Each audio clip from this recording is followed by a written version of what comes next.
Hello, my name is Fabiola. I am from Mexico. I am Lila from Mexico too. Amazing. So, this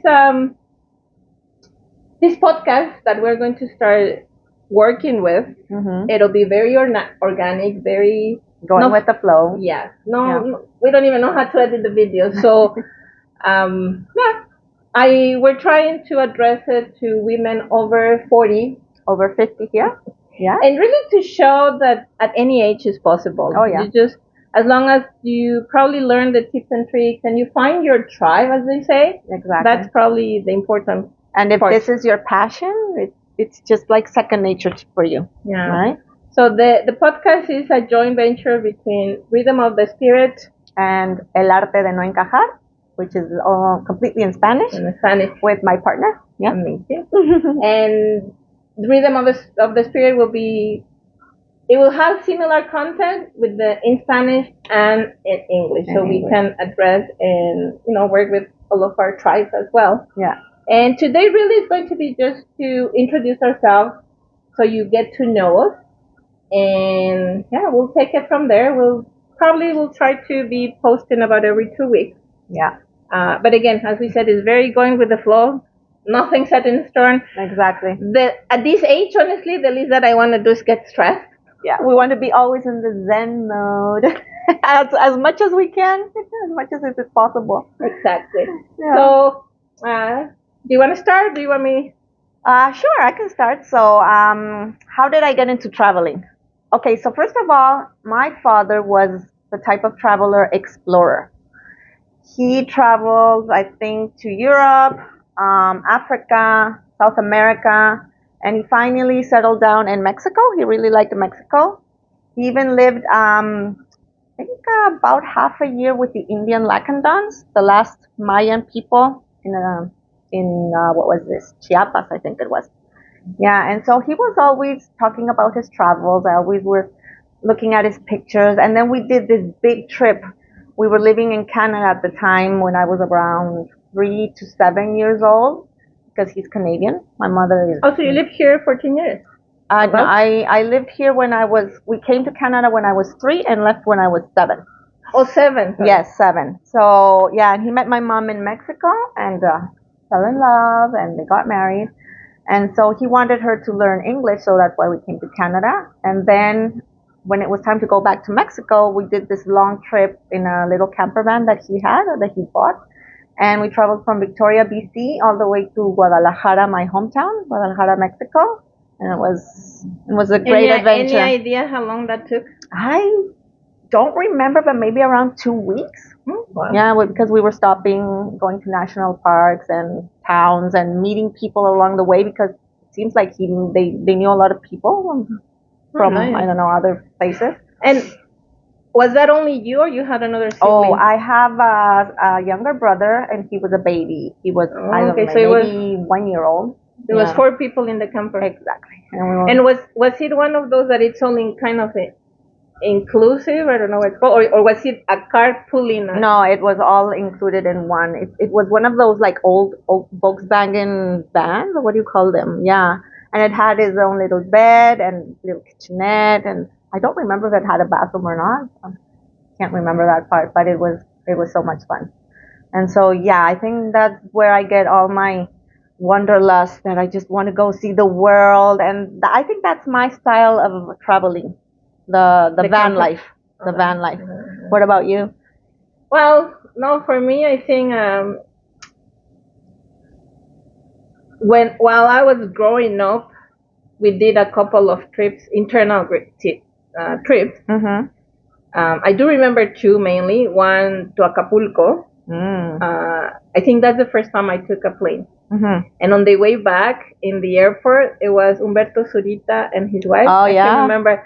I will always remember because I was hesitant to say hi or not. Okay. I mean, I was like, I don't know, 5, 7. Wow. And you knew them already, who they were? Yeah, well, all the telenovelas. Of course. But it was nice. So that was the first time. But not. Did you go and say hi or not? I don't remember. But yeah, no. I mean, the family itself, it was not a very common thing to go out. The Yeah. second time that I remember, I was a little bit older. My dad had bought a car, one of those van. I don't remember. I don't know what it is, but the cabin is at the front, just the driver and the two seats, Oh. and the back, it was covered. Okay. Just and literally, when the back of the vans that are like this. Yeah. Yeah. That's where we slept. Okay. So we Okay. drove that time to Guadalajara. Mm. So it was a road trip to Guadalajara. We ended up in Barra de Navidad. Nice. It was nice. So it was very, very nice. I had some But you are pictures. from Mexico City? I'm from Mexico Okay, City. okay. So we were Yeah. driving from Mexico City. Mm-hmm. So that's as a family. But then With had all one- your brothers. at that time, we was only two brothers older Okay. than me, my mom and my dad. Okay, okay. And then, although I have four brothers, but I was only traveling with two. And then much older, around after university, so I was already 20, 21, with my then boyfriend. With all respect to the wife, if they hear, he had family in Querétaro. Okay. And we would do a lot of those road trips by car. So and then with him was my first international trip.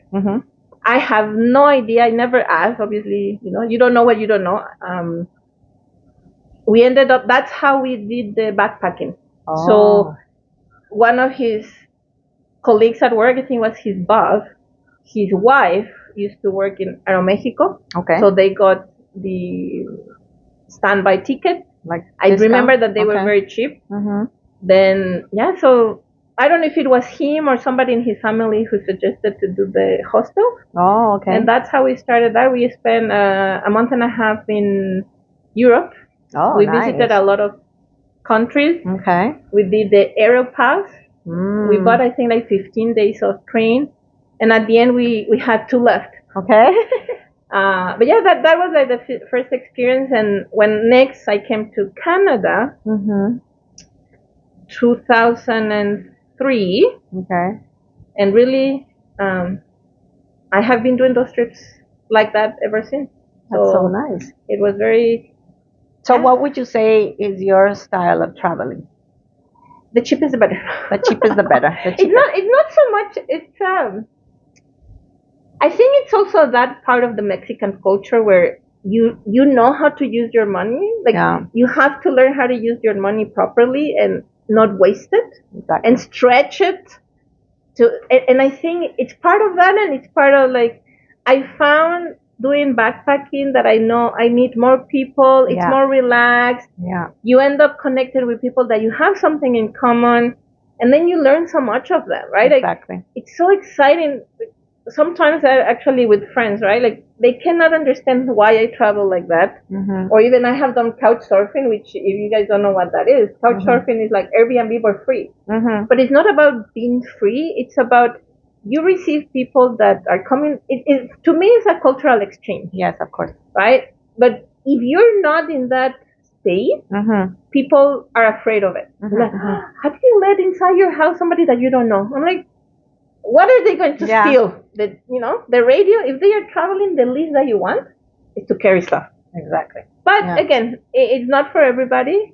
So, but maybe not so much about stealing, since we are women, solo travelers. Kind of a little bit more dangerous in that way. Yeah. Well, there were stories with couch surfing. Of course, the host would abuse. Yeah. I mean, it could go both ways for sure. Yeah. But it is more common. I think my guides and my angels, honestly, they work overtime. Knock on wood.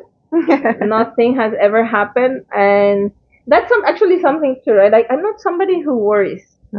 So, and I think also it comes from growing up. I would go to school, in university. I would be in the school like from 5 to 10 p.m. And it would take me 2 hours to get home. Wow. So by the time I got home, it was midnight 30. And my mom it's not like she was, where is she? Right? So I guess you just learn to You didn't have an overprotective mom. Exactly. I guess that's I what it is. I didn't have an overprotective parent either, so I guess they didn't transfer their fears to us. So I don't worry. Whenever I travel, no worries at all. No fears. Yeah. I think I'm cautious for sure, especially getting older. Common sense. Mm-hmm. Well, they say, right? Common sense is not that common. But yeah, I think you're conscious. You learn Mm-hmm. about, okay, if you see that street is kind of and it's night, Yeah, again, exactly. just use that, and definitely you use your internal radar Yeah, to your and listen intuition. to it. Yeah, But when you're traveling, like basic rules, yeah, right? exactly. Like, don't go, and even ask, like, where would be some areas not to go to, because even if it's first world country, there's Yeah, always something there. yeah. There's And definitely some areas. also kind of do your research before wherever you go, right? And Like, well, my type of my style of traveling, I think I figured it out because I've done like all types of traveling. okay. I've done luxury. I've done Airbnb. I kind of did also couch surfing, but not through the app, like my own way, meeting people online and then getting to know, seeing them in person and staying with them. Very nice people. I've never had a problem. Kind of always gone with my intuition. I've done the van life. I also did a long travel with my daughters and the partner at that time, traveling all around Europe. And I think that was my favorite. I also did hostels. Yeah, didn't like that one. So what's the difference between traveling in the van versus staying in hostel, for example? Like doing a road trip and staying in a hostel? I think the most fun for me is that you have your car and you have your house with you, and then you go to all these not very traveled roads where like I like to go to the scenic roads and everything, and like I see a spot like, oh, this has a beautiful view. I want to stay here and have a picnic or have my dinner, maybe stay there for the night, and when I wake up I have this beautiful view, and then I keep going. I don't have to be. So you feel freer doing like that because you can stay free, wherever you want, very free, without yeah. a plan, kind of. Exactly, and also, you don't have the hassle that you have to be like booking Airbnbs and talking to. Even though the second favorite way of traveling for me is Airbnbs because of the same, because I get to interact with the people and get to know their culture. The But I host. thought the Airbnb, like, you don't. Your experience is that you have seen the host. Mine, yeah, in Europe was that most of them, the hosts were there. They live there? Yeah, they live there. Oh, so they kind of rent the second bedroom? Exactly. Oh, Yeah, yeah. okay. So in France, I met this lovely lady, which we made kind of like a friendship, and we're still in contact. And it's Funny nice. that you mentioned that, because that's another thing. Like, at the end, whatever we say is what has worked for us. Yeah. At the end, everybody will find their own way. Mm-hmm. Their own And comfort it zone. does help to hear others' experience, because you don't know what you don't know. Yeah.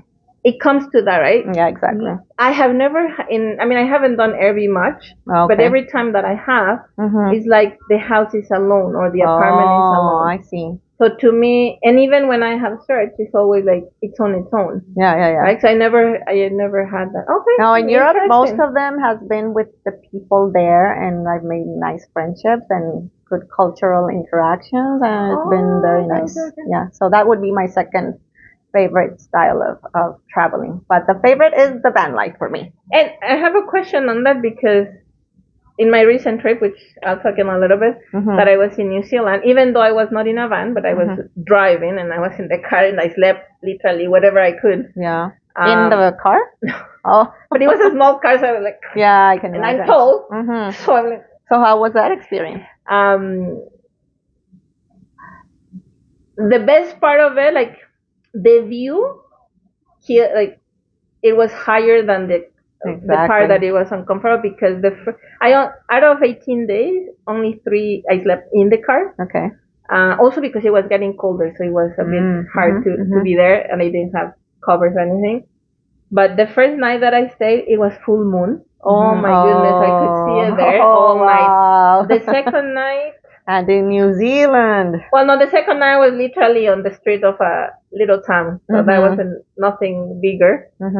However, because it was on a street, like city street, where I rented the car, they actually had a section in the building where they had things that people left. So I grabbed a sheet, like a bed sheet, and I grabbed a pillow. Okay. I'm like, I will use it, whether I use it or not. And the third night, I think that was the best, I was in the middle of South Island, in the middle of the mountains.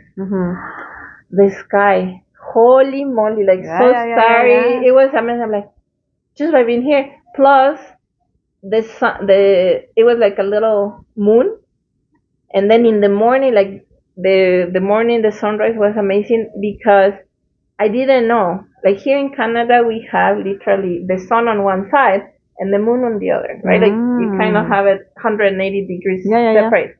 In New Zealand, or at least you have it in the same side. Really? Oh. As soon the sun is coming out of the east, the moon is leaving. Like it's kind of they are going like that. Wow. And I'm like, why? Yeah, it was weird for you. And with people that I chatted from either Australia or New Zealand, obviously that's all they know. Normal for them. For them was normal because I asked them and they're like, really? And so what I wanted to ask you, because I mean I was in a small car, so it's not too, it doesn't draw too much attention, but there were specific places for the campers. Yes. And they had to pay. I think I asked somebody and they said for the night for 2 people, it was like $40. So when you have done that, you have to do that, or where do you stay? Okay, so this is a tricky one because the first time I traveled in a camper van with my partner and my children, we bought the car and the camper van separate. So you have to put them together and drive, and it was a huge thing. Oh. I'm like, how did I drive that thing? I don't know how I did it, but I did it. And it was very difficult. We had to drive around for hours and ask permission if we are allowed to park here. Like mainly we found families and we came up to the door and knocked and see if we could stay with them, because the travel that we did, the drivers or what? Because the travel that we did was Scotland, Ireland, and England. Okay. And so they have there's like farm lots of lots of land and everything, and they would give us permission. I think we only got one no, but their people are very nice and everything, and they let you stay as long as you clean up and everything, leave everything as it is. And did you have to pay? No. But we did go to several RV parks, to pay, because we wanted to do our laundry, we wanted to take showers, we wanted to just and we'll talk about it in detail. I think you have to drain it and fill it up with water. Exactly, all of that. So that's what we did. And now I'm gonna try to do another trip like this one, but now I want a van, one of those Mercedes-Benz vans, converted. Okay. And it's just one car, and I want it to as stealthy as possible. Like I want to be able to park anywhere, and nobody's gonna know it's a van. They're gonna think it's gonna working van, and you're not gonna have trouble like that. Also, it's not too high or not too big. I don't want anything that says around that it's a house inside. So everybody's just gonna say, oh, it's just a working van. So, okay, then you're allowed to park there. Traveling incognito. Exactly. So at nighttime in a nice parking lot, we just go to sleep, and that's it. And the next day we just leave. Something like that. So will that have like facility like a washroom? Yeah, everything. It'll have a kitchen, a bathroom with shower, everything. Yeah, we've already been looking into it, doing a lot of research, and that's the next project. So let us know in El Arte de Encajar when that video is ready. De no encajar. Yeah. It's going to be our video diary of the whole process. Yeah, nice. And that's coming up. Next year, no, 2 years? No, 2 years from now. Yeah, kind of. That's amazing. That's pretty good. So, how many countries have you visited? Up to now, 21. Yeah, and so beautiful. This rugged, wild terrain. I don't know. It's so empty and it's just beautiful. That was my favorite country. Nice. What about yours? Well, mine, I like anything French. So in my heart would be France, specifically Paris. I know a lot of people have a lot of different opinions about Paris. I love Paris, and I'll come back to that. I lived there for a year, but overall, I think in the French Polynesia, so in between Fiji and Hawaii, there's a French Polynesia. It's a lot of islands together, and that's where Tahiti is. And specifically Bora Bora. Wow. I had the opportunity to go. Paradise. I always said, if you don't know how to relax, you learn there. Like, we know the saying of, oh, it's highline time. And Yeah. it certainly is. Like, I learned and I say, well, some businesses have issues with people keeping the jobs Oh. because literally they say, well, not the job, but the employees, because they say that, people work just enough to kind of leave and then they stop working. I'm like, Okay. I mean, So they if just you- spend their days relaxing and enjoying life. yeah, so, like, okay, my money is probably about to finish. This I'm making it up because I'm not certain, but that was Okay. the idea that I understood, right? Oh. Kind of, okay, let me work 5 months or 2 months and I rest one or something like that. But mind you, like, it's a place where you have the coconut. You can just go fish and you get your food for free. Exactly. So it was amazing. I loved Bora Bora too because it was amazing for me to bike an island in like 6 hours. Wow. With shopping, and it was. I love islands a lot because Amazing. you see, and the Polynesia and the dancing and all that. I love it. So, but just seeing the blue of the water, the green, and the blue of it's amazing. I mean, That's so that's where you got your love for dancing? No, even before that, Oh, like okay, way, okay. way, way before. Like I've been dancing. I mean, in Mexico, right? Yeah, of course. I would say it's not 100% of people. I know there's always preconceptions of a culture. There's a lot of Mexicans that don't know how to dance. Yeah. But I do. And I do remember just growing up dancing. Oh, okay. Every party, Yeah, right? yeah, Like yeah, every yeah, party is food, and then once they're done, move the tables and start dancing. Of course, So, of course. and my mom actually, she loved dancing, but she was more into folklore dance, like Mexico. So yeah, she yeah. became The traditional folklore the dance. traditional Mexican dance. So she actually became a teacher for folklore nice. dance. Okay. But she was, partying and with the neighbors, etc. And when I was in high school, there were the elective classes, and there was actually a teacher teaching Hawaiian and Tahitian dance, and I took that. Really? And that, yeah, I mean, so that's your favorite country? It is. That's beautiful. That and with, but someday it's not I'll something where I would go back because it's super expensive. Oh, okay. Super. I was able to go Okay. because one of my many jobs through life is I was flight attendant for 5 years. Really? So when you get your flight attendant, you get that benefit of having a cheaper price. Nice. Wow. Super cheap. I think. Lucky. From back 10 years in 2015, from Los Angeles to Tahiti, round trip, guess how much? How much? That was in what year? 2015. 2015. Los Angeles to Tahiti, about 700? 10 hours. Half of that. No way. That's but really okay, cheap. the only thing that comes with it is that you have to wait, right? Because only if there's the space, that's how you go. Yeah. But then you can risk it that it takes you 5 days to take a flight, right? But so yeah, so that's what it was, and my last. And what was your last trip? My last trip was Yucatan. I went with my boyfriend. Yeah. Yucatan is in the peninsula of Mexico. Southeast. Yeah, I had 1 week of holidays, and I've always wanted to go there and see the pyramids and learn about the Mayan culture. And so that was your first time in Yucatan? Yeah. Oh, that was my first time. Okay. I mean, I've traveled extensively in Mexico, but I'm from Guanajuato or Guadalajara, Guanajuato, that area, El Bajío. And that's like center the west. Center west. Yeah, and that, Mexico is a big country, and airplanes there are very expensive, so I just kind of traveled what was close by, like driving wise and money wise.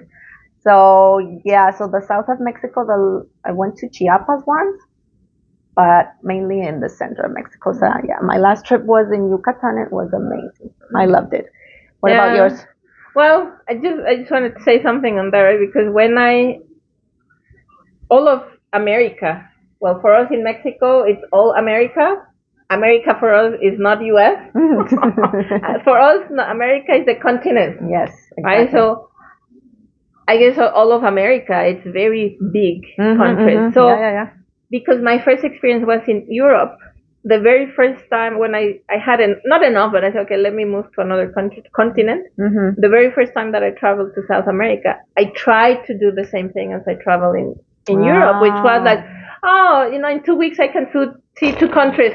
Ah, No way. I went to Peru and Chile, Oh, nice. but in 2 weeks I'm like, no way. Like I hardly had Wow. time to see anything, because obviously I did the flight to Lima and then come back Yeah. from Santiago de Chile.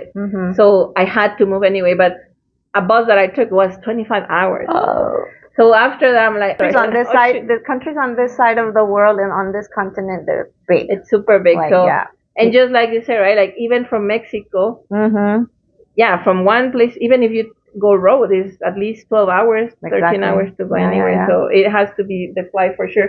Well, my last trip was, as I mentioned earlier, New Zealand. Oh, beautiful. It was what brought me to it a little bit again was kind of dance and tradition. I don't know. Have you heard of the haka? No. No, I don't So think so. it really is a ritual, a small ritual, if you may, Okay. used for war. Obviously, right? Like for the indigenous long years back, because they become bigger, they become noisy, and one very particular thing is they make the eyes a la big and take the tongue out. And why is that? And then they say the explanation is at the end I find it is a peaceful option as well, because the intention is with making themselves bigger and scary, they want to scare the enemy. And in a way, to me, that's even a way to find peace. Yes, you get them scared, but it's a step before you get into a war. And it's very emotional because now they use it for weddings, like for special occasions, receiving somebody at the airport, weddings, maybe funerals. It's a very spiritual, and I love it. That's another part that I love of Polynesian cultures. Okay. Men express and move their emotions through those rituals. They still, and the dance. Have you seen the dance of these Polynesian men? Yeah. They have big, strong legs, right? And it's all, even I am, my goodness, I got goosebumps. Because it is, to me, it's, I understand, right? By nature, men are more violent, more bigger and stuff. So more aggressive. But doing it and releasing that through dance, to me, is, of course, and it doesn't take away from their masculinity. On the contrary, like a lot of their movements are a lot of leg strength going down, right? Going down. Yeah. And I've seen them. Yeah. So going Beautiful back again to New Zealand, I guess that's part of the things that brought me there. I wanted to see a live haka, unfortunately, and has been very, very popular with the rugby team, the Blacks, I think it's called. They do it at the beginning of a rugby, of every rugby game. They do it. Obviously now it's to just like singing the evening. Like an open the ceremony. Exactly. But it's amazing. It's amazing. So I did get to see one, but it was stage, right? I paid. It was at a certain time, so it was not. I would have wanted to either participate in a practice, right? Like, or seeing it in an event, but it was impossible. The rugby season. So that was my last trip in New Zealand. That's amazing. Right? Amazing trip. When will you be going? When will I be going to New Zealand? It's on my list. I don't know when, but it's on my list.